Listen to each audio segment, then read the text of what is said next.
자, 그럼 78쪽. 오늘은 이제 자연을 대표하는 어휘.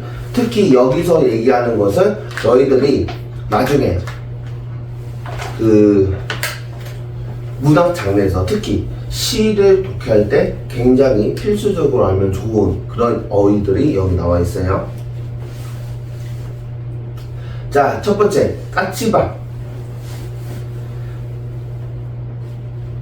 까치밥이 뭐냐면, 까치들이 밥을 먹을 수 있게 남겨두는 소량의 어떤 음식물, 그걸 이제 까치밥이라고 하는데, 주로 무엇을 이제 까치밥으로 많이 남겨두냐면, 까치가 날아다니면서 먹어야 되면 낮은 데 있어야 되겠니? 높은 데 있어야 되겠니? 까치가 이렇게 날아다니면서 먹으려면 낮은 데 있어야 되겠니? 높은 데 있어야 되겠니? 높은 데 있어야 되겠죠. 그러니까 보통은 여기 나무에 이제 뭐 예를 들면 감 같은 게 있어. 감나무. 그러면 감이 그 밑에 이렇게 달릴 수도 있고 위에 이렇게 달릴 수도 있잖아. 근데 요즘에는 그냥 뭐 기계를 이용해가지고 높이 있는 데까지 딸 수 있지만 예전에는 사대로 하긴 했어도 그래도 그게 한계가 있었겠죠. 그러니까 너무 높은 곳에 있어. 근데 사람이 딸 수가 없어. 그러면 그냥 남겨두는 겁니다. 지나가는 까치 먹으라고. 그게 까치밥이에요. 요렇게 보시면 돼요.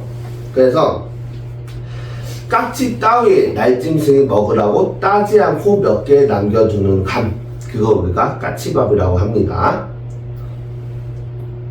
자, 예를 보면 할아버지 댁 감나무에는 까치밥만이 2알 매달려 있었다 라고 되어 있습니다. 자, 그리고 그 다음에 보면 입동이 있어요. 입동. 자, 입동이라고 하는 것은 절기 중에 하나예요. 절기. 자, 절기가 뭘까? 이렇게 1년이 있잖아. 그러면 1년을 반으로 쪼개서 여기 12개, 전반부 12개, 후반부 12개 해가지고 총 24등분을 하는 겁니다. 24등분을 하는 거예요. 그래서 그 중에 하나, 그게 이제 절기예요. 그러면 이 절기라는 거는 뭐야? 사계절에 따라서 다르겠죠. 그 사계절의 흐름을 나타내는 하나의 그 등분이 어떤 시기라고 생각을 하시면 됩니다. 알겠죠? 그래서 그 중에서 입동은 무슨 절기냐? 자, 동은 뭐야? 동이 겨울 동자예요. 그러면 입은 들어설 입이에요. 그러면 겨울이 들어서는 시기. 겨울이 들어서는 시기, 그걸 우리가 입동이라고 합니다. 이렇게 보시면 돼요.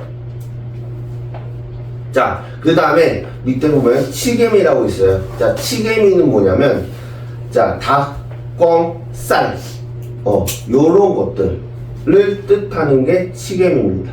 자, 그러니까 뭐야? 이 치자가 꿩 치자예요. 그리고 개가 닭 개자고요. 미가 쌀미야. 그래서 닭꽁, 닭쌀, 얘네들을 통틀어서 치개미라고 합니다. 그래서 보통 이 치개미는 원래 사또의 밥상에 올린 어떤 반찬값인데 그거를 우리가 어떤 마을의 노인들을 사또처럼 모신다는 뜻으로 이제 치개미라고 씁니다. 자, 여기다 밑줄 쳐볼까? 마음의 노인들을 사또처럼 모신다는 뜻. 자, 그 다음에 도랑이 있습니다. 도랑. 자, 도랑은 매우 좁고 작은 개울을 말합니다. 그러니까 예를 들면 산 구석 같은데 조그맣게 있는 개울물, 그걸 우리가 도랑이라고 합니다. 그래서 아이들이 도랑에서 가재를 잡으면 놀고 있다 라고 얘기를 하고요. 우리가 이 도랑과 관련해서 속담 중에 도랑치고 가재 잡는다라는 말이 있어. 자, 그럼 도랑치고 가재 잡는다는 말은 무슨 말일까? 한 가지 일로 2가지 이상의 이득을 본다는 말입니다. 한 가지 일로 2가지 이상의 이득을 본다. 이렇게 보시면 됩니다. 자, 그리고 두배산골. 자, 두배산골은 뭐냐면, 자, 도에서 멀리 떨어져 사람이 많이 살지 않는 변두리나 깊은 곳, 자, 그러면 도회가 무슨 뜻일까? 도회. 도회.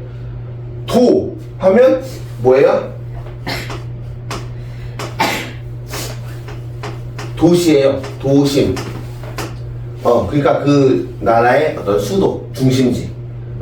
중심지 회, 주변 회자거든? 그러니까 중심지 도심의 주변.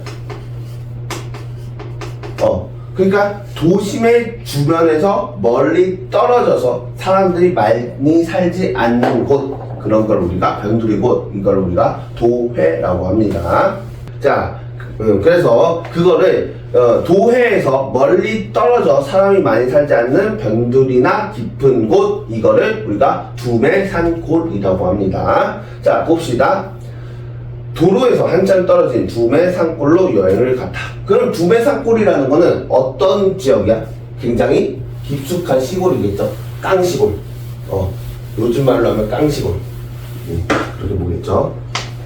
혹시 너희들 그 할머니 할아버지 집이 혹시 시골에 계시는 분 있니? 어디? 생각이 안 나? 근데 서울 경기도는 벗어나?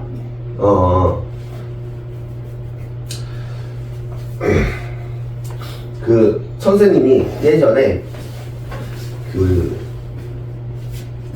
강원도에 살 때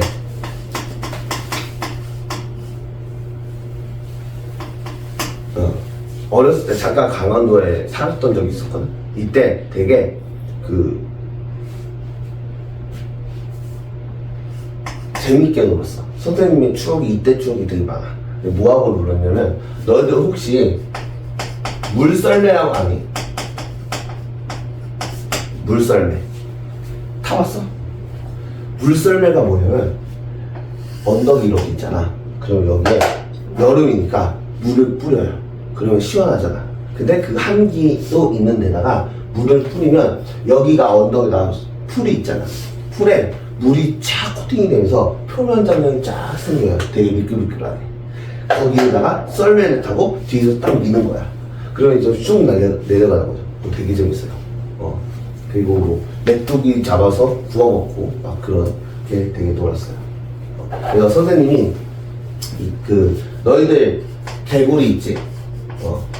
그 선생님이 있는 시골에는 장난감이 없었어. 컴퓨터도 없고 레고도 없고 놀거리가 없어. 그러니까 뭐하고 노냐면 그 곤충이나 동물 잡아가지고 그 나무 타고 이러고 놀았단 말이야.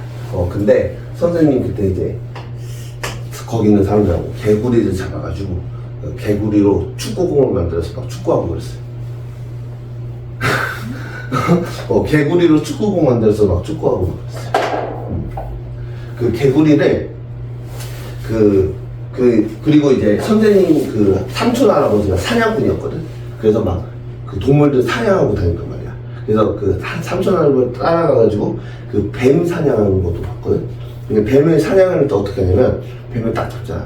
그러면 여기 이빨 있잖아. 그 큰 병통에다가 이거 껴가지고 탕탕 치면 이빨 빠져요.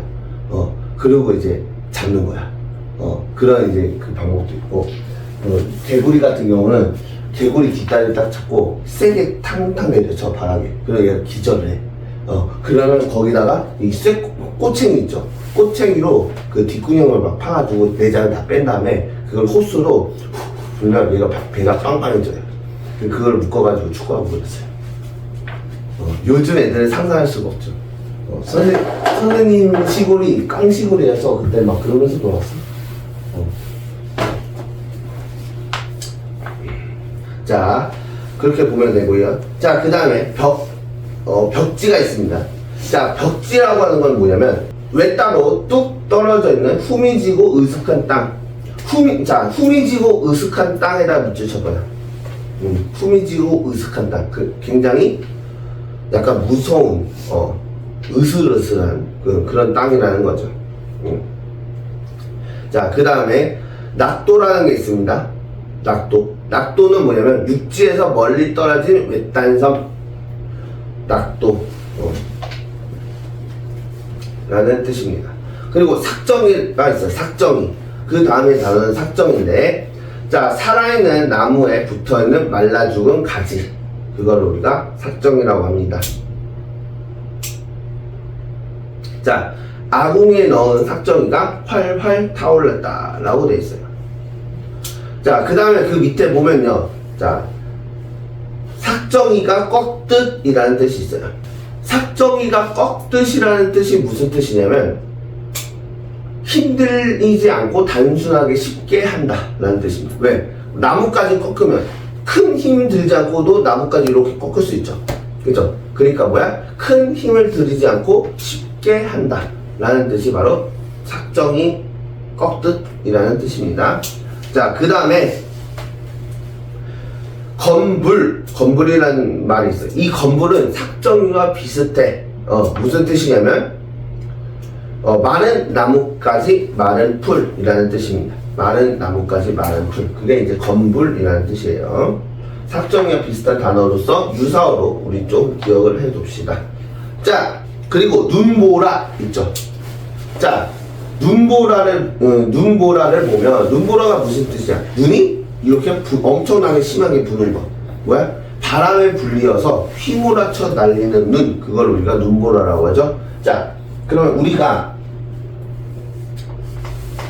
시를 볼 때는, 시를 우리가 읽을 때는 두 가지를 우리가 해석해서 읽는 게 되게 중요해요. 첫 번째는 긍정적인 말, 긍정적인 표현, 그리고 두 번째는 부정적인 표현. 두 가지로 나눠서 해석하는 게 굉장히 중요한데, 자, 눈보라는 만약에 수연이가 길을 가다가 눈보라를 맞았어. 그러면 앞으로 걸어가기가 쉬울까 힘들까? 힘들겠지? 그러니까 눈보라가 나오면 얘는 항상 부정적인 의미의 시어다. 즉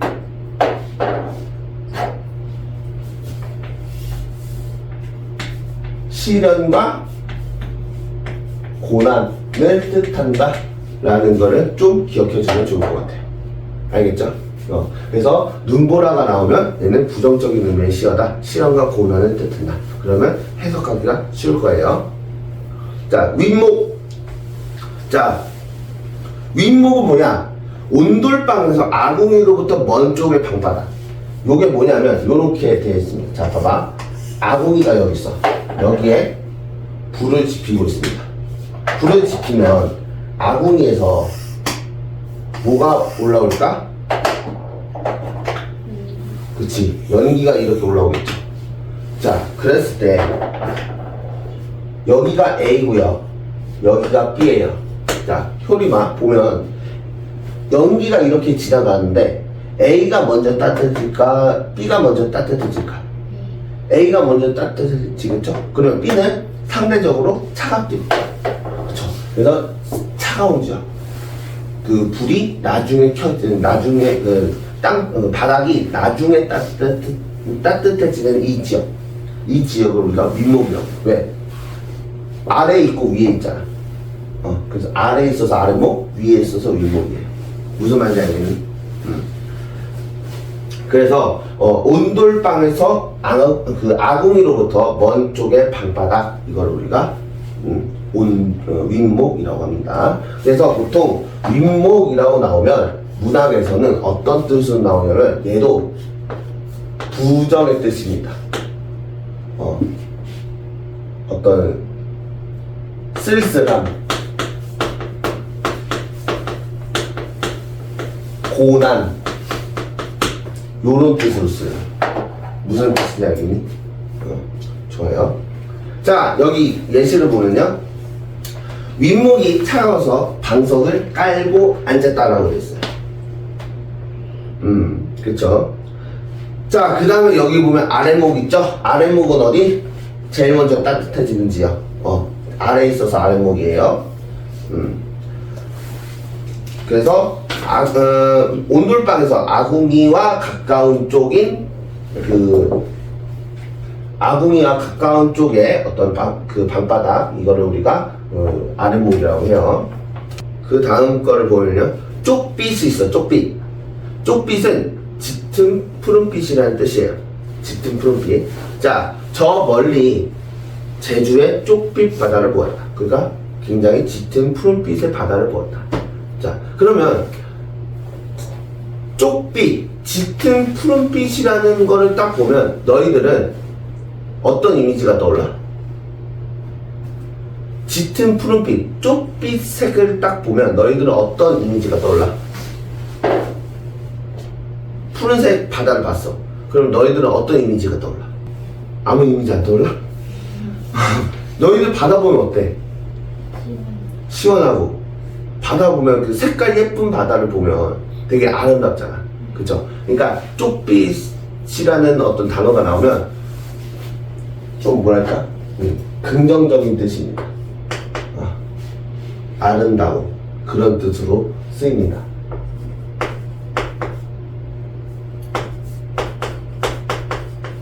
알죠? 이렇게 보시면 돼요. 자, 그래서 그 밑에 보시면 자, 남빛, 쪽빛 모두 짙은 푸른빛을 뜻하는데 남은 쪽이라는 풀의 이름에서 나타나는 거래요. 그래서 제자나 후배가 스승이나 선배보다 낫다는 비유적 표현. 그 뭐야? 제자나 후배가 스승이나 선배보다 낫다는 거는 좋은 거야, 안 좋은 거야? 제자나 후배가 스승이나 선배보다 낫다는 건 좋은 거야, 안 좋은 거야? 안 좋은 거야? 제자나 후배가 스승이나 선배보다 낫다는 뜻이면 이건 좋은 뜻이 안 좋은 뜻이야? 어? 좋은 뜻일까 안 좋은 뜻일까? 안 좋은 뜻? 왜? 제자는 스승을 너무 안 돼? 제자가 똑똑할 수도 있잖아. 제자가 똑똑할 수도 있잖아. 이거는 좋은 뜻입니다. 무슨 말인지 알겠어요? 자, 그래서 이것을 우리가 다른 말로 사자성어로 뭐라고 하냐면 여기서 보면 청출어람이라고 있죠. 청출어람이 뭐예요? 청출어람이 자 이거예요. 딱 이거예요. 청출어람이 바로 그 제자나 어떤 제자나 후배가 스승이나 선배를 넘어선다 라는 게 청출어람입니다. 무슨 말인지 알겠니? 그래서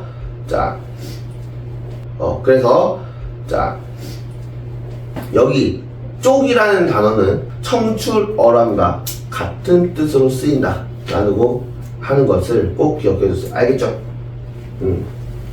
자, 그 다음에 여우비 봅시다. 여우비. 자, 여우비는 뭐냐? 여우가 비를 내리는 게 아니에요. 어떤 볕이 나 있는 날에 잠깐 오다가 그치는 비. 이게 여우비인데, 자, 볕이 무슨 뜻이야? 햇빛. 자, 해가 쨍쨍해. 해가 쨍쨍해. 그러면 해가 쨍쨍하면 보통은 이때 비가 오니 안 오니? 안 오죠. 비가 안 와. 근데 이때 잠깐 소나기처럼 비가 왔다가 그치는 겁니다. 약간 잠깐 소나기처럼 그 해가 쨍쨍한 날에 해가 있는 날에 잠깐 비가 내렸다가 그치는 이걸 우리가 여우비라고 해요. 왜 여우비일까? 너희들은 여우 하면 어떤 이미지가 떠올라요? 여우 하면 어떤 이미지가 떠올라? 얍삽한, 그쵸? 그냥 얍삽한, 아주 교활한 이런 거죠. 그러니까 얍삽하게 잠깐 내렸다가 그치는 길. 이걸 우리가 그래서 여우비입니다. 약간 여우의 그런 속성과 비슷하다고 해서 무슨 말인지 알겠니? 이렇게 보시면 돼요. 자, 그래서 여기서 보면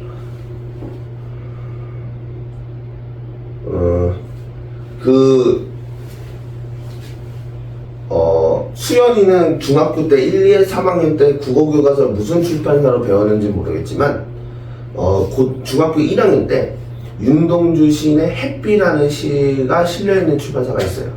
아마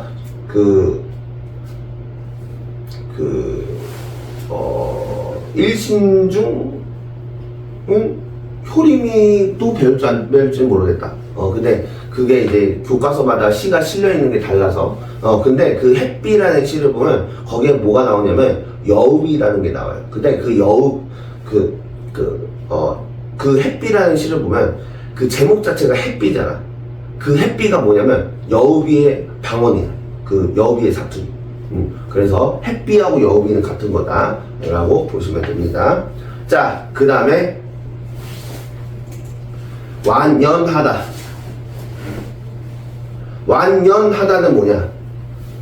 눈에 보이는 것처럼 아주 뚜렷하다. 눈에 보이는 것처럼 아주 명확하고 뚜렷한 것. 그걸 우리가 완연하다라고 합니다. 봄이 완연하다. 이렇게. 자, 그러면 이 완연하다하고 비슷한 말로는 뭐가 있을까? 바로 역력하다가 있습니다. 역력하다도 아주 뚜렷하다는 뜻이에요.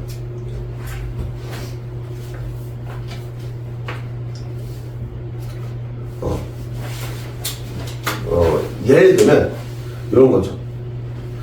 그 효림이가 어떤 실수를 해서 막 엄마한테 혼날 것 같아. 그래서 그 어떤 실수를 딱 했어. 잘못을 딱 저질렀어. 그래서 엄마한테 혼날 거 생각해서 당황한 거죠. 그러면 뭐라고 해? 당황한 게 눈에 딱 보이죠? 완벽하게 딱 보이죠? 그러니까 당황이 역력히 보인다. 이렇게 이런 표현을 씁니다. 당황함이 역력하다. 이런 표현을 씁니다. 그래서 완연하다하고 역력하다는 비슷한 뜻이라는 걸 꼭 기억해 주세요. 자, 그 다음에 알싸하다. 알싸하다는 무슨 뜻이냐면 수연이는 매운 음식 잘 먹니? 못 먹어? 효림이는 매운 음식 잘 먹니? 조금? 자, 알싸하다는 건 뭐냐면 약간 그 혀가 얼얼한 상태. 그러니까 우리가 매운맛을 먹으면 혀가 좀 얼얼하고 이제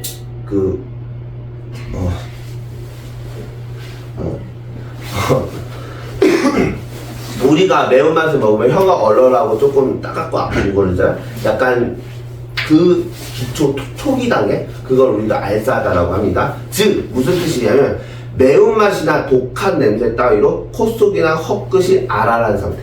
그걸 우리가 알싸하다라고 합니다. 자, 그래서 매운 음식을 먹었더니 입안이 알싸하다 라는 예시가 있죠. 그 다음에 이 알싸하다와 비슷한 느낌으로 어떤 말이 있냐면 아까 뜻에서도 알알하다라는 게 있죠. 자, 알알하다라는 그 단어가 있어요. 알알하다는 무슨 뜻이냐면 혀끝이 약간 아리고 톡 쏘는 느낌. 혀끝이 약간 아리고 톡 쏘는 느낌. 여기서 아리다라는 거는 약간 아픈 거예요. 뭐랄까 좀 톡을 수반한 그런 느낌. 그걸 우리가 알알하다라고 하는 겁니다. 그리고 또 다른 말로는 얼쩍지근하다라는 말도 있어요. 얼쩍지근하다. 그러니까 뭐야? 음식의 맛이 달면서도 알알한 상태. 얼얼한 느낌이 있을 때. 그걸 우리가 얼쩍지근하다라는 단어를 씁니다. 자, 그 다음에 웃옷은 뭐예요? 맨 겉에 입는 옷. 그쵸? 그게 웃옷이죠. 그러면 지금 효린이가 입고 있는 웃옷이 있죠? 저 잠바, 점퍼. 이 점퍼 같은 이 점퍼 같은 게 뭐야? 옷의 맨 겉에 입는 옷. 요런 게 웃옷이에요. 알겠죠? 그리고 윗옷은 위에 입는 옷. 그러니까 선생님 지금 여기 상반신에 입는 옷. 이 옷이 윗옷입니다. 그래서 이거 잘 기억을 해야 돼요. 자, 웃옷과 윗옷을 구분을 잘 해야 돼요. 윗옷은 단순히 위에 입는 옷이고 웃옷은 맨 겉에 입는 옷. 요거 구분해 주세요. 자, 그러면 여기 골라보자. 구하기 힘든 약이라 웃돈을 주고 특별히 구했다. 윗돈을 주고 특별히 구했다. 뭘까요?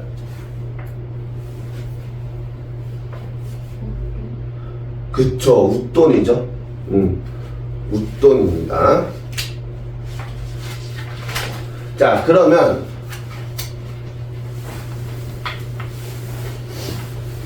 여기서 보면 이 웃과 윗 같은 거를 우리가 뭐라고 할까? 이런 거를 우리가 접두사라고 합니다. 접두사는 단어의 앞에 붙어서 이 두가 머리 두자거든. 그래 앞에야. 단어의 앞에 붙어서 새로운 뜻을 추가해준 기능을 하는 게 접두사입니다. 그러니까 원래 이 접두사가 없으면 그냥 옷이겠죠. 근데 이 옷이 어떤 옷이냐? 조금 더 세분화 시켜주면서 새로운 뜻을 부여했잖아. 그러니까 이런 것들이 접두사라고 합니다. 이런 것들도 잘 기억을 해주시면 될 거예요. 오케이? 자, 그 다음에 12강을 보면요. 84쪽을 보면요. 자, 이것도 역시 이것도 역시 문학 장르에서 시에서 조금 많이 볼 수 있는 어휘들입니다. 그 중에서 어떤 거에 대한 얘기냐면, 바로 사람들의 삶. 사람들의 삶에 대해서 얘기를 하고 있습니다. 소리 뭐해? 여기 자꾸 앞에서 사부작 대. 아, 그 연필 심이야? 아, 사푼데 고장났어? 그 다음 주에 설날이죠. 그 설날 때 우리 그 설날 전날과 설날 당 이틀 쉬지 우리 학원. 너희들 설날 때 그 할머니 할아버지 때 가니? 막 그 너희들 할머니 할아버지 댁에서 막 제사도 하고 그러니? 저희 집. 너희 집은 해? 저희 집에서요. 아, 너희 집에서 제사를 해? 수현은? 할머니 집에서. 제사를 하는구나. 그 선생님 집안은 예전에 제사를 되게 많이 했어.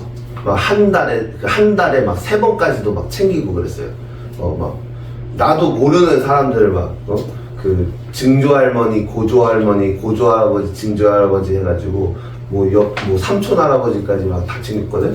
근데 그 이제 세월이 흐르니까 할아버지도 귀찮은 거야. 그래가지고 할아버지가 몇 년 전부터 우리 제사 지내지 말자고 해가지고 제사가 완전히 다 없어졌습니다. 그래가지고 제사 없는 게 너무 좋아요. 왜냐면 늦잠을 잘 수가 있잖아. 늦게까지 피곤한데.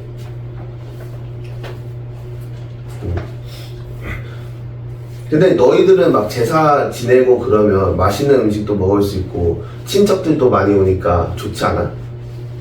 네. 근데 엄마가 힘들어. 그치, 엄마가 힘들어하지. 막 용돈도 주실 거 아니야, 친척분들이. 그게 제일 좋아요. 아, 그게 제일 좋아? 보통 얼마씩 주시니? 5만 원씩? 오, 많이들 주시네. 대단합니다. 이제는 선생님이 용돈을 뿌릴 나이라 조카들이 있어가지고 선생님이 용돈을 뿌릴 나이야. 나는 명절이 그렇게 좋지만은 않습니다. 돈이 나가요. 내가 우리 선생님이 레고 같은 거 모으는 거 되게 좋아한단 말이야. 그래가지고 레고 같은 거 선생님은 어렸을 때부터 레고를 많이 갖고 놀았기 때문에 그 레고 만들어가지고 막 전시도 막 따로 해요. 그래서 전시장도 있어. 레고 만든 거 전시장도 있는데, 예전에 내가 본가에 살 때 자취하기 전에 그 본가에 이제 장식장에 내가 만든 레고가 딱 하나 올려져 있었는데,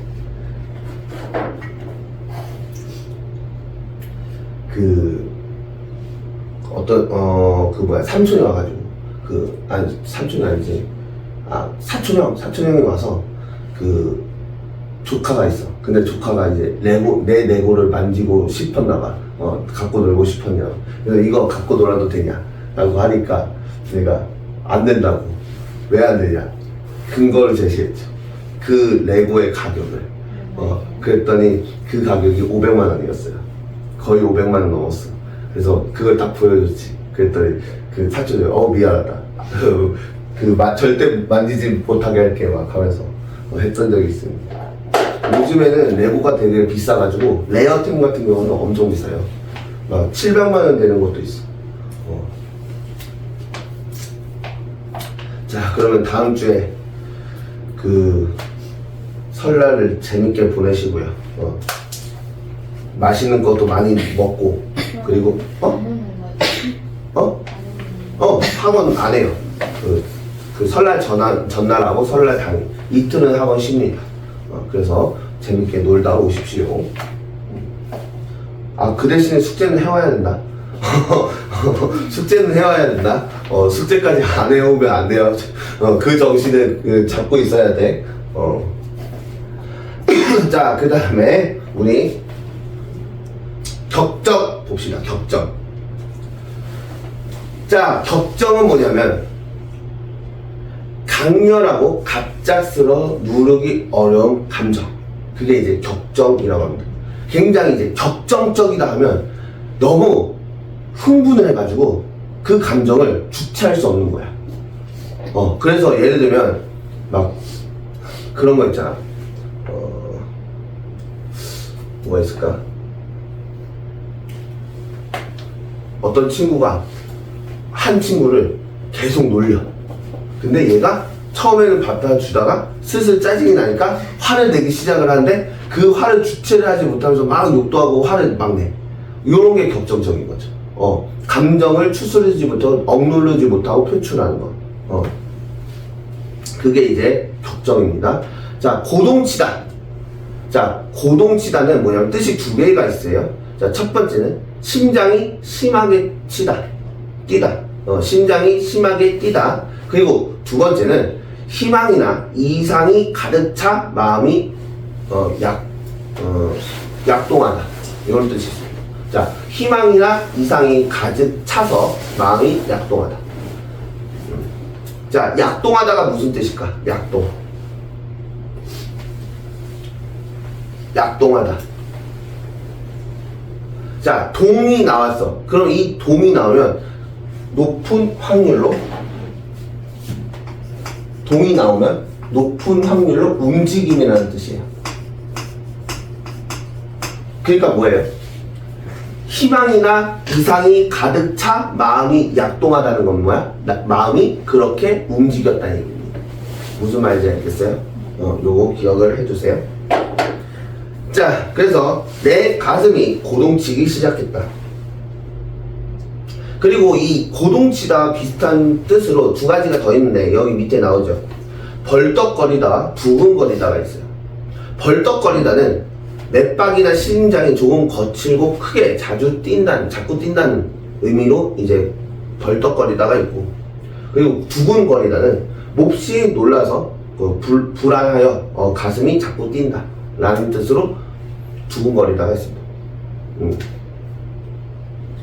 자, 이 두 가지 뜻, 벌떡거리다와 두근거리다, 요것도 같이 기억을 해주시면 좋을 것 같아요. 알겠죠? 자, 그 다음에 자, 성찰적이라는 게 있습니다. 자, 봐봐. 성찰적이라는 것은 지나간 일을 되돌아보며 반성하고 살피는 것 이라는 뜻이 있어요. 자, 그러면 잘 봐봐. 이거는 선생님이 뜻을 다 써볼게요. 너희들한테 얘기할 그 것들이 좀 있어서. 자, 성찰적이죠. 성찰적이 뭐냐면 지나간 이 일을 되돌아보면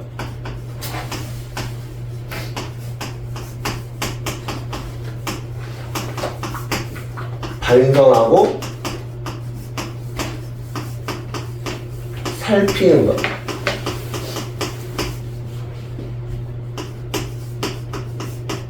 자, 봐봐.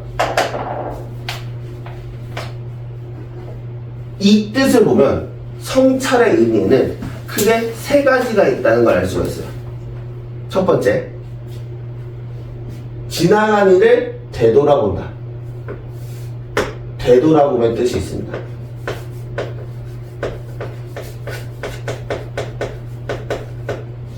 그리고 두 번째, 반성하고, 반성의 뜻이 있습니다. 그리고 세 번째, 살피는 것. 그로 인해 뭘 얻는 거예요? 깨달음을 얻는 겁니다. 깨달음. 이 성찰적이라는 이 문장 안에 세 가지 의미가 들어가 있어요. 즉, 그러니까 우리는 잘 기억을 해야 된다. 성찰이라는 게 나오면 그냥 반성 이거 하나만 기억하는 게 아니라 되돌아봄, 반성, 깨달음 요 세 개를 다 기억해 주세요. 이게 너희들은 지금은 상관없지만 나중에 고등학교 가면 너희들 수능을 봐야 되잖아. 수능에서 그 수능을 내는 기관이 한국교육과정평가원인데 그 평가원이라는 기관에서 정의하는 성찰이라는 의미의 그 뜻은 이 세 가지로 정의해요. 그래서 예를 들면 어떤 시가 나왔어. 근데 이 시가 깨달음에 대한 시야. 근데 학생들은 깨달음 성찰이 아니지 해가지고 정답을 잘못 고를 수가 있어요. 이거 꼭 주의해야 돼. 그러니까 깨달음도 성찰이다. 그러니까 성찰의 의미는 되돌아봄, 반성, 깨달음 세 가지 의미가 다 있다. 요거 꼭 기억해 주세요. 알겠죠? 옆에다가 적어놔. 성찰의 의미는 되돌아봄, 반성, 깨달음이 있다.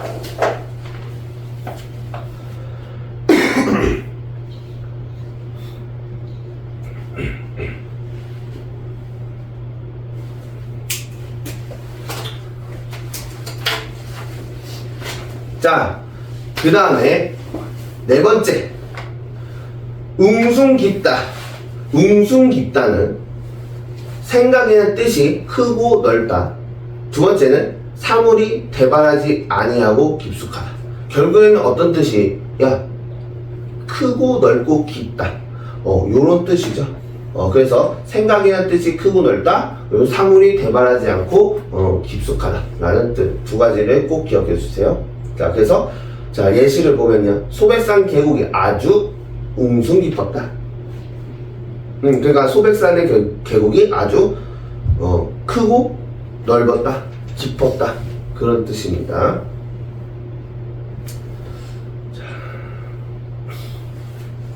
자, 그리고 그 밑에 어떤 뜻이냐면 웅숭그리다라는 게 있어요. 웅숭그리다. 웅숭그리다는 춥거나 두려워서 몸을 궁상맞게 몹시 웅크리는 거. 웅숭거리는 거는 몸을 굉장히 춥거나 두려워서 몸을 막 이렇게 웅크리는 거. 그걸 우리가 웅숭구리다라고 합니다. 자, 웅숭구리다. 여기 네모 쳐주세요. 이거 꼭 알면 좋아요. 이거 알면 이거는 꼭 알아야 됩니다. 그래서 그리고 그 옆에 뜻 밑줄 쳐주세요. 춥거나 두려워 몸을 궁상맞게 몹시 웅크리다. 이거는 그 시에서도 종종 나오는 표현이니까 너희들이 요런 어휘를 알면 시를 해석할 때도 도움이 된다는 얘기야. 자, 그 다음에 비슷한 말로 뭐가 있냐면 심오하다가 있어요. 심오하다. 자, 심오하다는 바로 사상이나 이론 따위가 깊이 있고 오묘하다 라는 뜻입니다.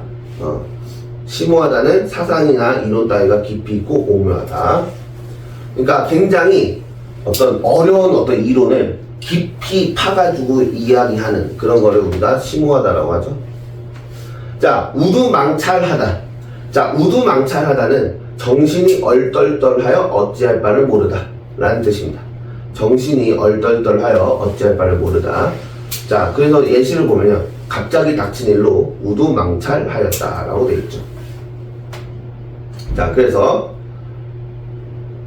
예시를 보면 그래서 그 밑에 있는 걸 보면 이 우두망찰하다는 아니지만 좀 비슷한 계열의 단어로 놀라다라는 게 있어요. 놀라다는 뭐예요? 말 그대로 놀란 거예요. 몹시 놀라거나 당황스러울 때는 그 당황하다라는 말을 쓰죠.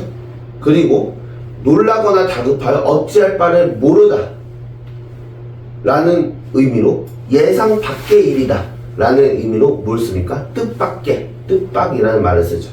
그리고 예상 외, 의외 라는 것도 다 같은 말로 씁니다. 자, 그래서 자, 뜻밖, 예상 외, 의외 이 세 개에다가 네모 쳐주세요. 그리고 여기 밑에다가 드모를 각각 붙여줘. 이런 식으로. 다 같은 말이라는 뜻입니다. 뜻밖, 예상외, 의외.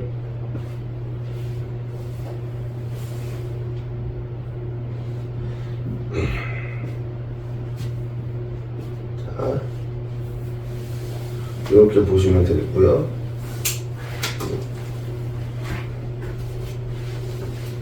자, 그 다음에 일편단심. 자, 일편단심은 뭐예요? 하나로 그 하나의 생각만을 이렇게 그 우직하게 생각하는 거. 그걸 우리가 일편단심이라고 하죠.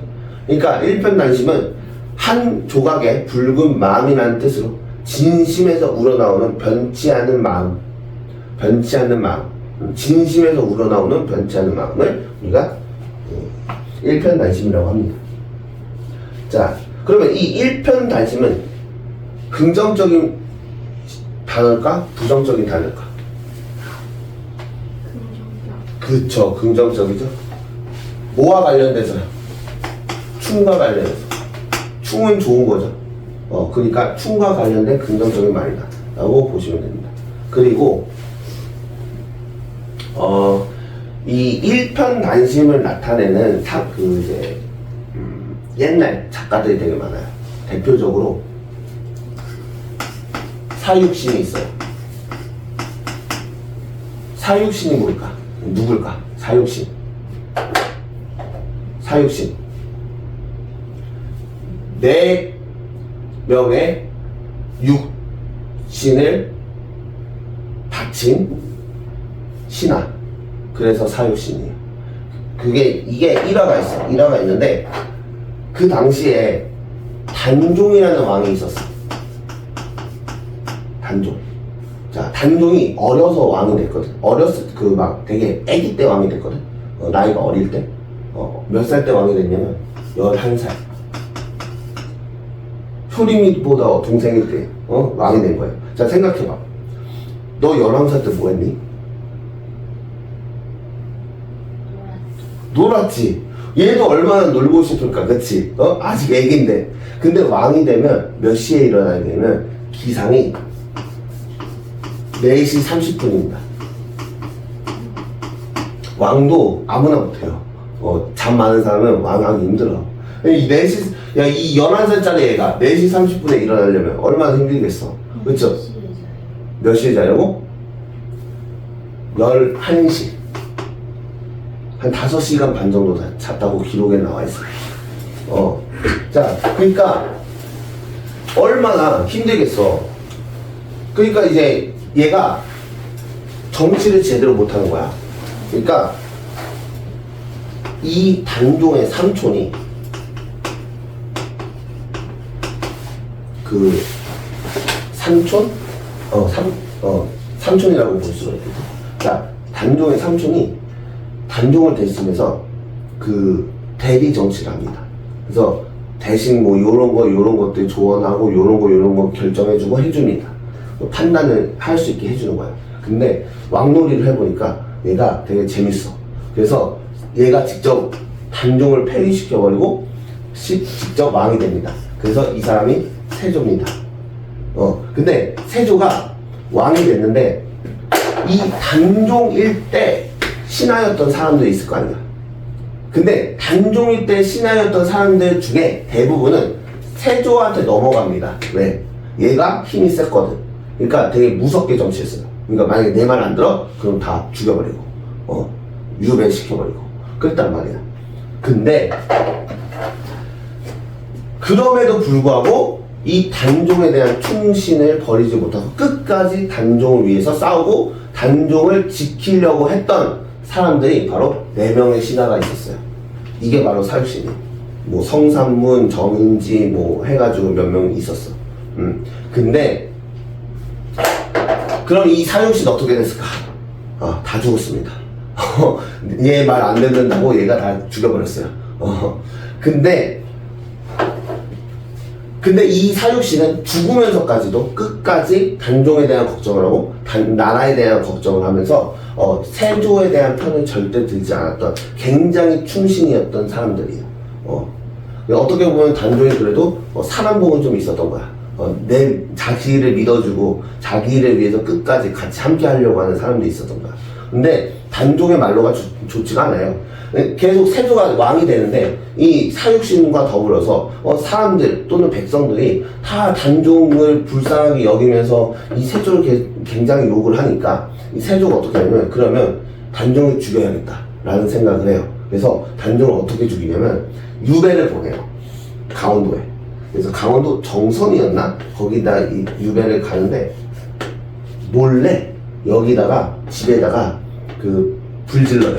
그래서 태워 죽입니다. 이 나쁜 놈이에요. 굉장히 인간 말종입니다. 아무리 그래도 조카를 어떻게 태워 죽일 생각을 하니? 아무리 미워도 말이 안 되죠. 지금으로 치면 아무리 내 조카나 내 자식이 미워도 때려 죽이다가 똑같은 거예요. 어떻게 이런 몰상식한 일을 할 수가 있는지. 그래서 굉장히 이런 일화가 있습니다. 그래서 단종이 죽었을 때 나이가 17살입니다. 수연이보다 한 살 많을 때. 그때 돌아가셨어요. 굉장히 슬픈 역사를 우리가 볼 수가 있죠. 근데 이런 안 좋은 말도 안 되는 일이 있긴 했는데 세조가 정치는 잘했던 것 같아. 그러니까 세조 때 조선이라는 나라가 어느 정도 국력이 세져요. 그러니까 그리고 백성들도 굉장히 평화롭게 지낼 수 있고 굉장히 정치는 잘했다고 평가가 돼요. 근데 좀 단종을 자기 조카를 이렇게 죽이는 거는 되게 안 좋은 거죠. 자, 예를 들면 자 우리 이거 한번 해볼까? 너희 일제강점기 시절 알죠? 자 일제강점기 시절에 일본이 조선 땅을 침략을 해서 조선 사람들을 못살게 굴고 뭐 성폭행이나 그런 안 좋은 일들도 많이 하고 그리고 한글도 못 쓰게 했죠. 만약에 학교에서 선생님이 일본 사람이야. 일본 선생님이 딱 들어와가지고 복장이 군복 차림에다가 옆에 몽둥이하고 칼을 차고 들어와. 그리고 만약에 학생들이 쉬는 시간이든 학교길이든 어쨌든 일본 선생 귀에 한국어 조선말로 하는 학생이 있으면 완전히 이제 인간 취급 안 합니다. 엄청나게 막 맞고 그랬어요. 그러면서 굉장히 이제 그 이름도 개명하라고 하고 창씨 개명시키고 굉장히 힘들게 살았거든. 근데 그러한 힘든 상황 속에서 우리 선조들은 독립을 꿈꾸면서 독립운동을 많이 했습니다. 끝까지 했어요. 일본이 포기할 때까지. 일본이 이제 패망하기 직전까지 계속 독립운동을 해서 독립에 대한 열망을 이렇게 태웠어. 그러다가 돌아가신 분들도 많고, 대표적으로 윤봉길 의사라든지, 안중근 의사라든지, 또는 실질적으로 독립을 하진 않았지만, 막 싸우면서 독립을 하진 않았지만, 펜으로, 글 같은 걸 쓰면서 독립운동에 참여를 했던 사람들도 있죠. 대표적으로 이제 윤동주라든지, 아니면 이육사라든지. 근데 이육사 같은 경우는 이제 처음에는 항일투쟁에서 막 몸빵으로 막 싸우고 하는 독립운동을 했다가 이 사람이 건강이 안 좋아져가지고 문인으로 돌아간 케이스인데 그런 식으로 여러 가지 방법으로 독립운동을 많이 사람이 했단 말이야. 그러면 자 너희들 생각해보래. 내가 만약에 그때 사람이라면 독립운동을 할 것 같아? 아니면 약간 편하게 살 수 있는 일본의 편을 들 것 같아. 근데 일본의 편을 들면 굉장히 우리 집안이 편해. 근데 독립운동을 하면 내가 굉장히 힘들어지고 고문을 받고 굉장히 주변 사람들도 힘들어집니다. 어떤 거를 선택할 것 같아요? 쇼리미는 뭘 선택할 것 같아? 그래도 나라를 일본보다 독립운동을 하는. 아, 독립운동을 할 것 같아? 수연이는? 저도 그 일본은 빡쳐가지고 갈 것 같은데. 독립운동 할 것 같아? 너희들은 굉장히 나라에 대한 충성심이 있구나. 내가 이 똑같은 질문을 어제 수업 때 했거든. 그때 어제 수업에 또 여학생 2명이었는데 그 여학생들은 다 일본 편을 손을 들었는데 너희들은 굉장히 사상이 올바르구나. 그렇습니다. 그러니까 근데 실제로 애들한테 물어보면 진짜 50대 50이거나 아니면 일본 편에 선다는 애들이 실제로 더 많아. 왜? 그만큼 충이라는 건 어려운 겁니다. 왜? 내 목숨도 버릴 수 있어야 되니까. 충성이라는 건 되게 어려운 거예요.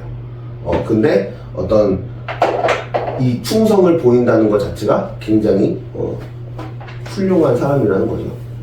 너희들 나중에 훌륭한 어른이 될 것 같아요. 자, 그렇게 보시면 되겠습니다. 1편 단식까지 했고요. 자, 그 다음에 적막하다가 있어요. 적막하다. 자, 적막하다는 무슨 뜻이냐면 고요하고 쓸쓸하다, 의지의 데가 없이 외롭다 라는 뜻입니다. 자, 그러면 적막하다라는 단어는 긍정적인 단어일까 부정적인 단어일까? 그렇죠, 부정적인 단어. 부정적인 단어입니다. 이거 꼭 기억해 주세요. 그래서 이 방이 너무 적막해서 음악을 크게 틀었다. 이렇게 보시면 되겠죠. 자, 그러면 이 적막하다와 비슷하게 그 뒤에 밑에 있는 단어를 한번 보면, 자, 고요하다라는 말이 있어요. 고요하다는 건 무슨 뜻이야? 조용하다는 거죠. 굉장히 차분하고 조용한 거, 그걸 우리가 고요하다라고 해요. 쓸쓸하다는 외롭다는 겁니다. 외롭고 적적하다. 그쵸? 외롭고 적적하다를 쓸쓸하다라고 합니다. 자, 그럼 고독하다는? 자, 고독하다도 역시 외롭고 쓸쓸한 상태인데, 자, 우리 이 뜻도 기억해 둡시다. 옆에 있는 뜻 밑줄 쳐주세요. 자, 부모 없는 어린아이와 자식 없는 늙은이. 밑줄. 부모 없는 어린아이와 자식 없는 늙은이. 이런 것도 고독하답니다. 무슨 말인지 알겠어? 그래서 부모 없는 어린아이와 자식 없는 늙은이 라는 뜻도 고독하다 안에 포함이 됩니다. 이걸 꼭 기억해 주세요. 자, 그래서 우리가 이런 말이 있죠. 나이가 들어서 주변에 아무 사람 없어. 나 혼자 있다가 죽었어. 그걸 우리가 뭐라고 해? 고독사라고 하죠. 이 고독사에서 고독은 방금 얘기한 두 번째 뜻이 포함이 되어 있는 겁니다. 이 뜻을 얘기하는 거예요. 무슨 말인지 알겠니? 자, 그리고 질펀하다. 자, 질펀하다는 땅이 넓고 평평하게 펼쳐져 있다. 그리고 물건 따위가 질비하게 널려있다. 질펀하다는 무슨 뜻이야? 한마디로 얘기해서 퍼져 있다는 겁니다. 널려있다, 퍼져 있다는 뜻이야. 무슨 말인지 알겠니? 자, 그래서 넓은 공터에 종이장들이 질펀하게 널려 있었다 라고 얘기를 하는 겁니다. 자, 그리고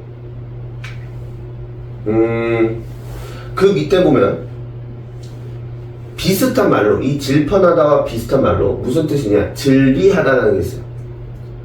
자, 질비하다는 뭐냐면 빗살처럼 줄지어 빽빽하게 늘어서 있다 라는 뜻입니다. 그러니까 뭐야? 빽빽하게 늘어서 있는 거, 늘어져 있는 거, 그걸 우리가 질비하다. 이런, 뭐 예를 들면 아동복지센터.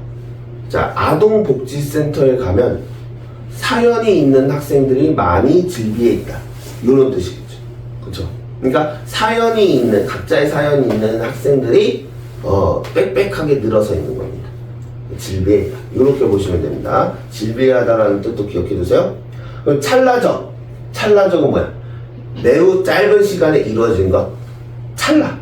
매우 짧은 시간. 내가 요거를 볼 찰나. 아니면 요렇게도 쓰이죠.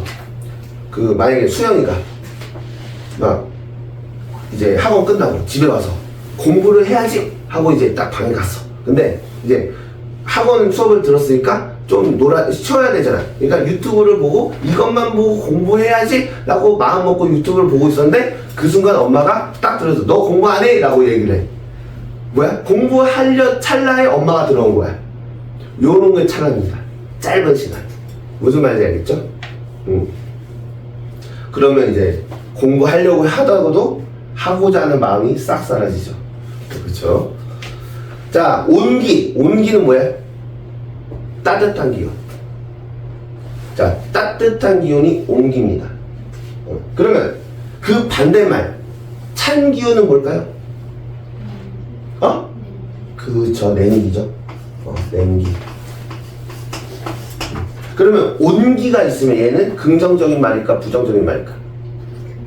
그렇죠, 긍정적인 말이죠. 냉기가 나오면 얘는 긍정적 말일까 부정적 말일까? 부정적 말이죠. 그러니까 선생님 계속 이 시와 관련된 그 단어들을 알려주면서 항상 뭐라고 얘기하고 있어? 요거는 긍정적인 말이야? 요거는 부정적인 말이야? 계속 물어보고 있죠. 너희들이 앞으로 시를 볼 때는 이 시어의 의미가 긍정적인 말인지 부정적인 말인지에 따라서 구분을 명확하게 하고 그거에 따라 해석을 해야 됩니다. 그래야 시를 잘 읽을 수 있어요. 그 선생님이 이제 그 정규 수업을 하면 항상 하는 게 그겁니다. 그 시어를 보고 얘가 긍정이야 부정이야 긍정이야 부정이야 그 관계 따지는 거. 그러면서 이제 그 시를 전반적으로 통으로 해석하는 연습을 해요. 그래서 그렇게 하면 중학교 때도 먹히고요. 중학교 때를 넘어서도 고등학교 때는 더 잘 먹혀. 그러니까 너희들도 그렇게 연습을 하는 게 중요하다 보시면 됩니다. 자, 그 다음에 헷갈리기 쉬운 말 곁과 옆입니다. 곁은 뭐예요?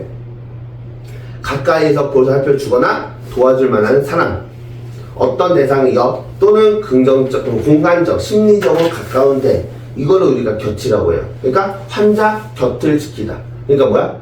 환자와 가까이에서 지키다는 거죠. 그죠? 환자를 가까이에서 지켰다라는 거죠. 자, 그리고 근데 옆은 뭐야? 사물의 오른쪽에 왼쪽의 면 또는 근처. 그러니까 얘는 옆은 가까이에 있는 게 아닙니다. 그냥 오른쪽 왼쪽에 근처에만 있으면 옆이에요. 자, 봐봐. 수연아, 자, 봐봐. 선생님이 이렇게 딱 앉아있어.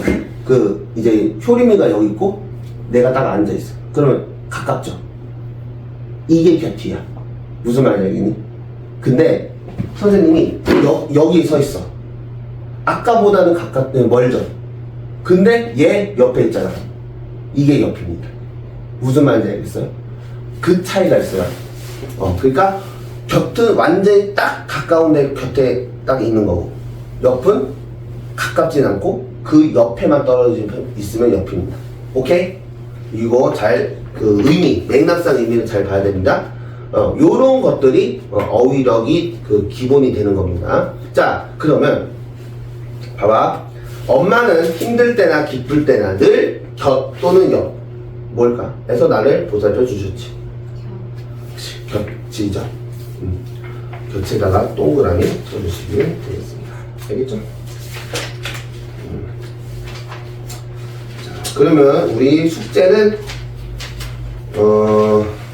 문제는 89쪽까지 문제를 풀어 오시고요. 89쪽까지 문제를 풀어 오시고 오늘 나간 단어 2번씩 쓰시면 됩니다. 여기는 이제 예시도 있으니까 예시하고 해서 여기 밑에 있는 친절한 쌤에 나와 있는 그 단어들 그리고 헷갈리기 쉬운 말 이런 단어들을 하시면 됩니다. 알겠죠? 오케이. 그럼 오늘 여기까지 하고 이제 효림은 빠르게 정리하네. 효림이는 연휴 끝나고 목요일날 봅시다. 알겠죠? 자, 수고했어요.